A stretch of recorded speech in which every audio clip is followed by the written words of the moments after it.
Thank you so much for joining me today on Community Ledger. We are not going to waste time. We are going to get right into it. Your girl, Jasmine Crockett, is at it again. So while the intro plays, go ahead and smash that subscribe button.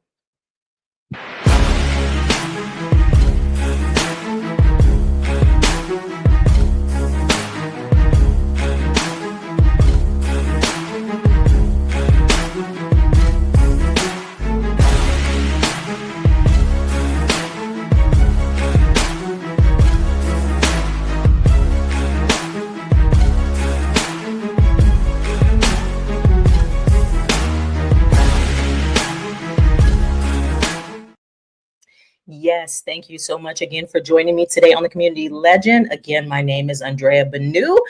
Thank you so much for being here. And we have got to go ahead and jump into the gift that keeps on giving.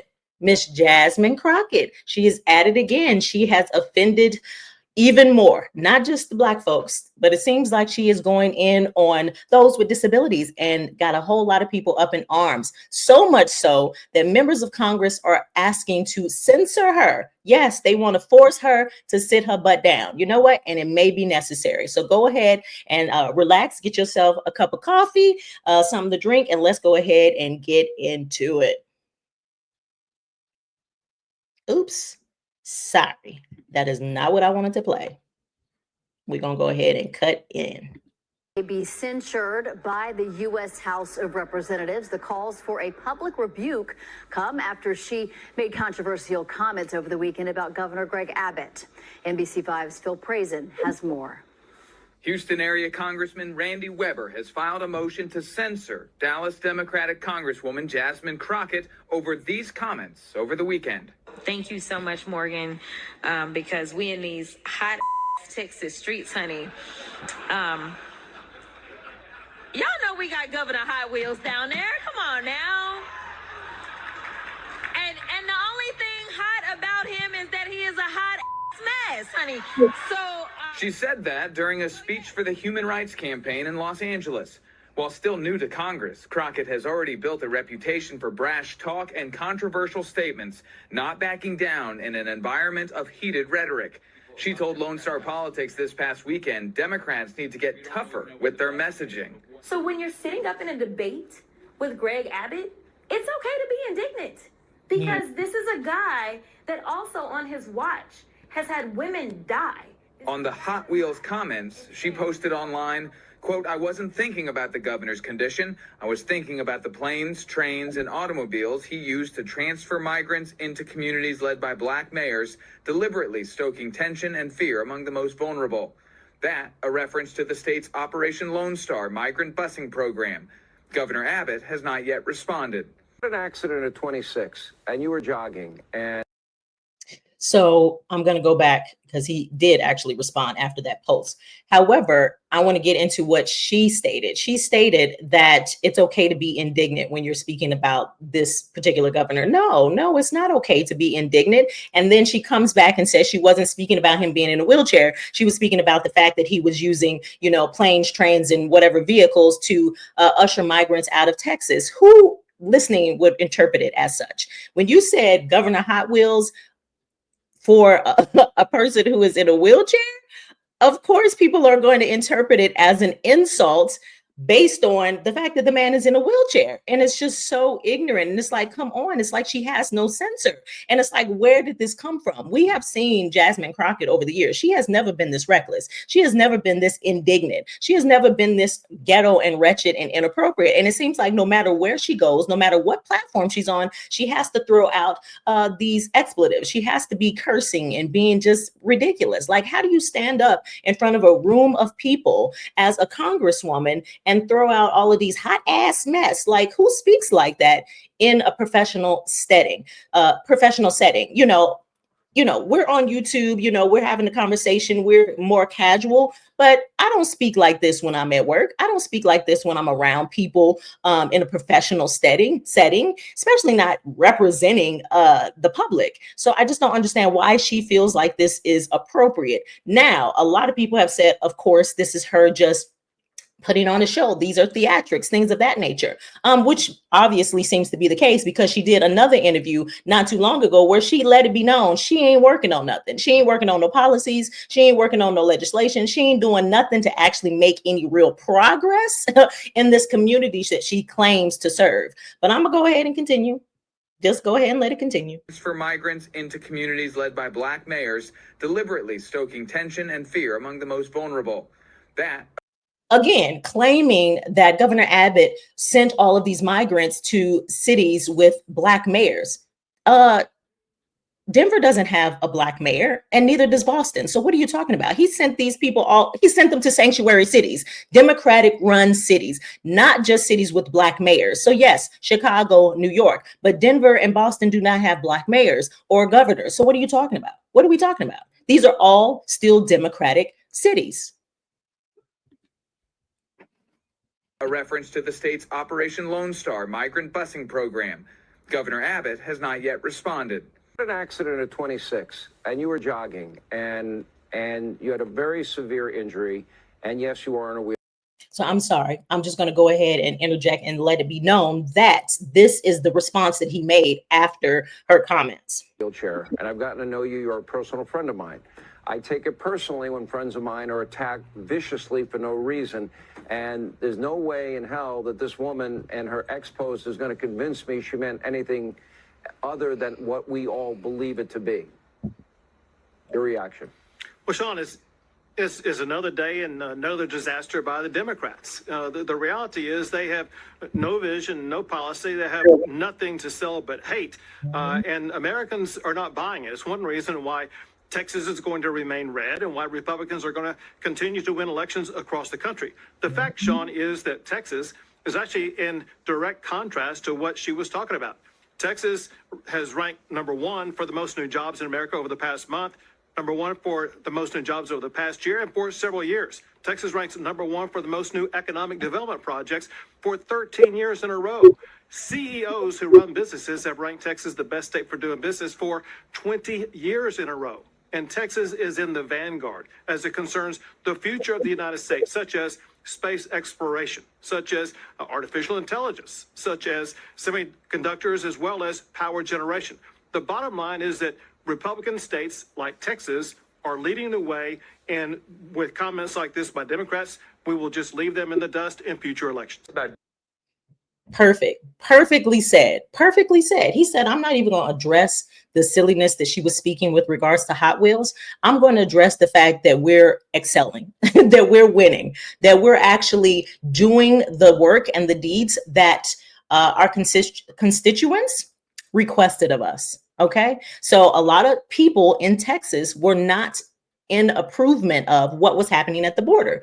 And this man jumped into action. Listen, he got a whole lot of them people out of there and shipped them to sanctuary cities. It's sanctuary cities all over the United States. So he's like, listen, disperse it. If this administration wants to go ahead and bring all these people in here, you're going to have to, some other states going to have to carry the load. And I ain't mad at it. I am not mad at all. Like, you can't have all them. Do you realize how many people came across that border within the last couple of years? Texas can't carry the weight of all of that. So of course he was going to distribute some of these people to other states. And it so happened to be Democratic states. They sanctuary cities. It is what it is. Democrats wanted them here. So why they can't carry the load? So anyways, I think he addressed it appropriately. We continue to win. We continue to grow. If you look at the numbers and the amount of people who are migrating and leaving, I'm not even gonna say migrate, I'm gonna say a mass exodus out of Democratic cities, Democratic states like California and New York is crazy. And they're going to states like Texas. Why? Because one, the cost of living is lower. They're not sanctuary cities. And then there's, you've got so many other benefits in terms of, no state taxes, no craziness in the school system, no, biological boys and women's sports, et cetera, et cetera, et cetera. These Republican states don't have all of those type of agendas that Democratic states do. Thus, you have more people leaving Democratic run states and heading toward Republican cities. And the numbers do not lie. You know, the numbers continue to come out and show that the Democrat approval rating is continuing to go down. And she is an example as of why. You know, you've got these people that come out here and they run in their mouth, they talking all this craziness, but they don't have nothing to show for it. And she's saying, you know, the Democrats need to be more aggressive on their messaging, but you don't have no real action. So we spoke about it in another video. Oh, it's not about the messenger, it's about the message, right? That's what they were on last week. And now it's not like we need to be stronger on our message. But no, you need to actually have some actions behind that message. And right now, the only message is just pandering, chaos, ignorance, and just a bunch of nothing, right? And the people wanted actions. The people want real legislation, real policy, real actions, and they don't have any. And that is the problem. And that's why you see so many people who have who were previously Democrats now moving away from that party. And it's like they just don't get it. They don't get it, or they don't care. It's one or the other, but neither is going to be good for those who actually vote Democrat every year. And so I'm going to go ahead and get into this interview that I spoke about earlier, where they asked her, so Jasmine, what are you working on? What kind of policies are you putting into place to battle and fight what is happening in this administration right now with Trump? And she was very honest about it and said, she ain't got nothing. She ain't got nothing. This session, some of your goals, is there anything you're trying to pass? How much of it is going on offense? How much of it is going on defense, trying to stop the Republicans? Trying to pass, no. You know, I should probably be a better politician and tell you, yes, we've got all this amazing legislation that I can absolutely imagine Donald Trump signing into law. And I'm just not gonna lie. Wow, wow, wow, wow, wow. Wow. She said I should probably be a better politician, but I'm just not gonna lie. I don't have nothing. So what are you there for? What are you there for? People in her county or wherever the heck it is, voted you in for a very specific purpose, to pass legislation and help solidify laws and things in their community that they felt would benefit them. And so, you know, you are claiming that you are defending the rights and protecting the rights of all of these Americans, but you're not doing anything. And that is the issue. You're on all of these media platforms, just spewing rhetoric, insulting, you know, insulting voters, insulting politicians, insulting everyone. But at the end of the day, the real purpose of why you're in this position in the first place is to actually get things done. Okay. And that is what you're failing to do. And you're admitting it. You are actually admitting I should probably be a better politician and actually have some sort of policies or something on the table so that we can get in front of Congress and get people to sign, vote on, so that we can push back in a real way to what is happening in this Trump administration. But I'm not actually doing that. I'm focusing all of my attention on just propaganda. I'm focusing all of my attention on smear campaigns. I'm focusing all of my attention on just being wretched and divisive and chaotic and just create a bunch of confusion and unnecessary noise in the background. I'm not actually doing anything that will actually benefit people that voted me into office. Right? But people like me are considered crazy. If you walk away from that Democratic Party and you say, okay, these people are on a bunch of nonsense and they're really not trying to get anything accomplished, you labeled as crazy. You labeled as a traitor and a coward and whatever else, because you don't want to continue to go down this path of Democrats who actually don't have any plans to do nothing, don't have any plans to provide anything for you. So it's like, really? Like, it just, I mean, it defies logic. It defies logic. And so anyways, I wanted to get on here and research what a few other people may be discussing in regards to how they feel about Miss Jasmine Crockett. And is this actually resonating? I wanted to know, like, are there people sitting in the audience watching her and it's like, yes, that's what we need. We need more of that. We need more of that to defeat Trump. And I'm not seeing it. What is going on here? Oh, okay. Sorry. And I'm not seeing it. I'm not seeing it. So I'm gonna go ahead and read this so that you can see exactly what's happening. So here's somebody on X who said Jasmine Crockett is gaslighting to the extreme. See, she's such a fraud and a coward. She can't even admit the truth when it's all on video. There's no saving your political career, Jasmine. You're just a terrible person. Let me see what some other people said. Serious question. Why does this woman, Jasmine Crockett, spend all her time fighting, antagonizing, and terrorizing others? What kind of a person runs for Congress solely to inflict hate on people 24/7? Crockett is a very dangerous, devious profile of humanity. Vote her out, right? Someone else says, it's clear to me that Jasmine Crockett has anger issues. She's deranged and she called for violence against others. She is a threat to the public and needs to be apprehended. Census is not it. Palm Bandy needs to grow a pair and lock this lunatic up. Let me see what else. Honey, let me tell you something. As a conservative white woman, I am standing up and clapping for you right now. You are speaking the God's honest truth, and I am here for every single word of it. You're out here dropping bombs on realness, and I'm just nodding along like, yes. So you got one person who is in support of it, even though she ain't actually doing nothing. So she ain't actually, putting out no policies. She ain't really working on nothing, but she's doing a whole lot of talking, and this person seems to like it. However, out of all the threads that I read, she was the only one. So she's still the minority. And let me see what Pam Bondi had to say about all this, because I didn't see this earlier. Let's go ahead and watch. Yeah, Sean, it is. And after she said that about Elon, she said, well, I didn't mean violence. But, however, your words have consequences. And what happened after she said that about Elon Musk, she's a Texan in her own home state.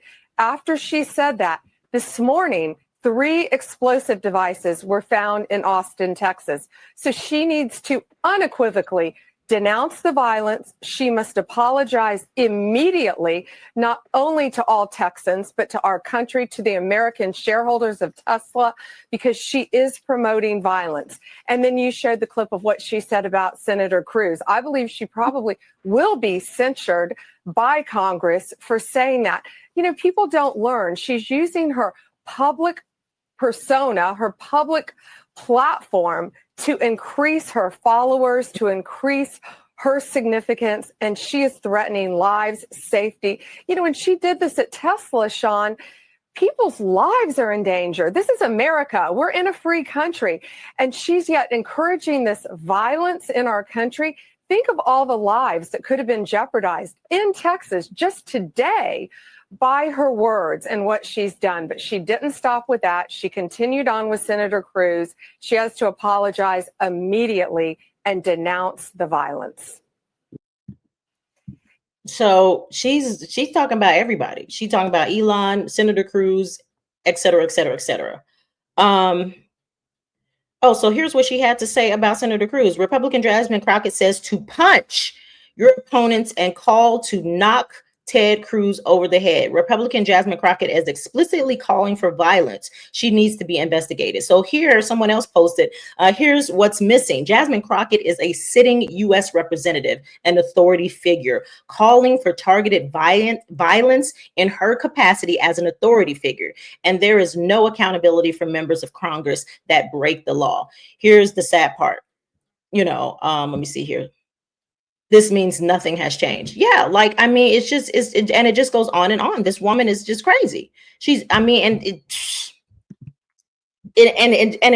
end of the day, it serves no significant purpose. It does not benefit anyone. It's not benefiting the Democratic Party. It's not making them look good. It's not making them look like they're, pushing against Trump or Trump's agenda. It just makes you look reckless. It makes you look childless. It makes you look unfocused, undisciplined, and completely unhinged with regards to how to approach Trump.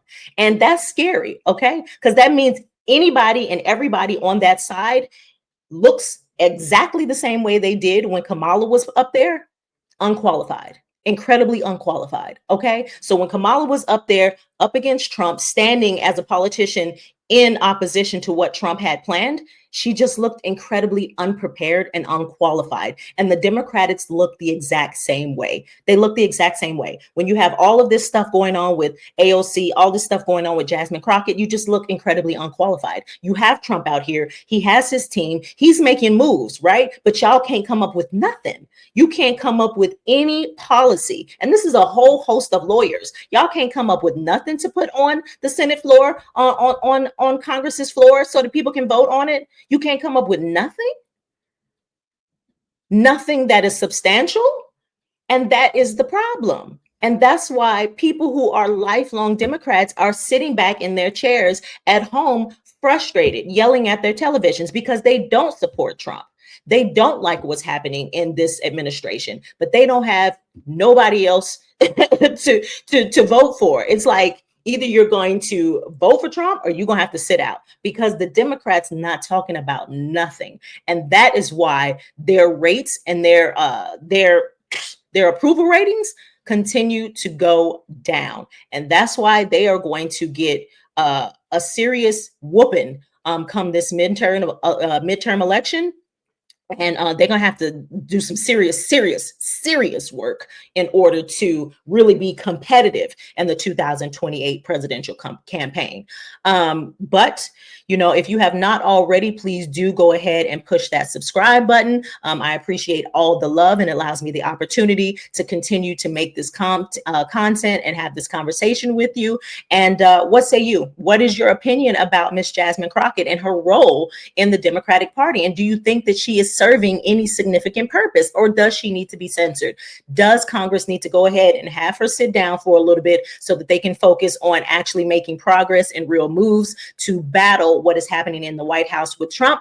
Or do you like it? Do you think that it's necessary? Do you think, you know, it's serving some sort of significant purpose? I would love to hear what you think. So go ahead and get in the comments and tell me your opinions. And so again, please do remember to like, share, and subscribe. And until next time, this is the Community Ledger. Be sure to like, share, and subscribe, and watch the next video by clicking right here.